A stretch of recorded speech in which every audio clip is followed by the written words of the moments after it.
In this video, I'm going to show you some parameters in Gullfoss that I didn't demonstrate in the introduction video. In particular, these two red range limiters on the far sides of the equalizer graph. If for some reason you don't want Gullfoss to work on the entire audible spectrum, you can use these markers to restrict the processed frequency range by dragging these in. I've got Gullfoss loaded up on an acoustic guitar bus with two hard-panned acoustic guitars coming through. And I've got the tame setting pretty high because this is helping to suppress some of the mid-range woodiness and boxiness in the guitars. Listen in for the mid-range resonances when Gullfoss is bypassed. This is especially noticeable right where the guitarist switches chords.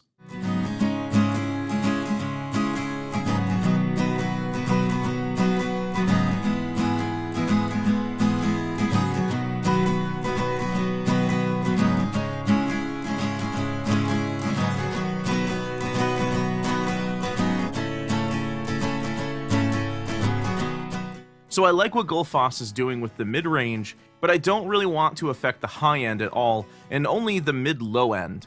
So I can use the range limiters to limit the range of Gullfoss's processing.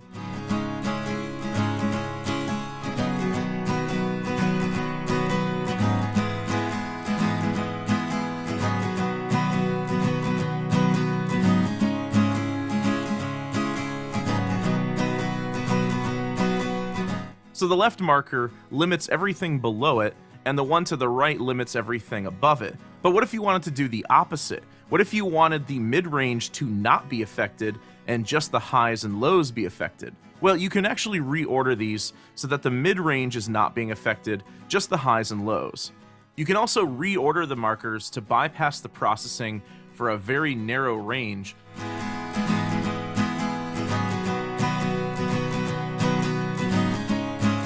Or if I wanted to exclude this dip around 200 Hz, I could do the same.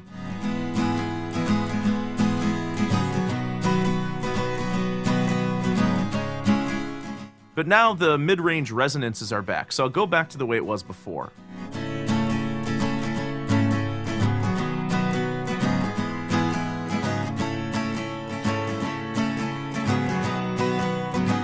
The transition between active processing and inactive processing on these markers is smooth because the strength of the processing is indicated by the shade of red to the left or right of each of the range limiters.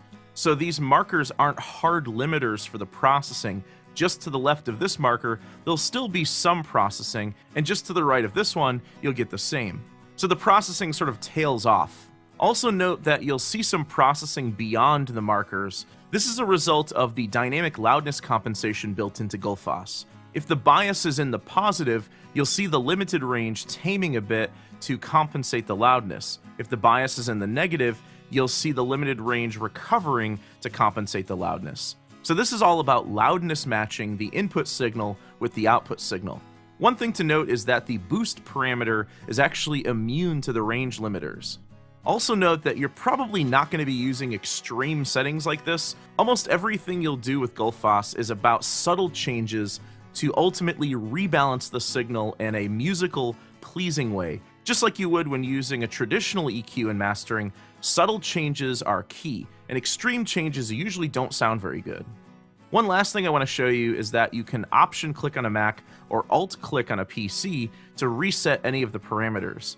If you hold shift while adjusting these, this will slow down the adjustment of the values, so you can better hone in on a specific value. If you'd like to try out Gullfoss for yourself, you can check it out at ③SoundTheory.com. We hope you enjoyed this video, and thanks for watching.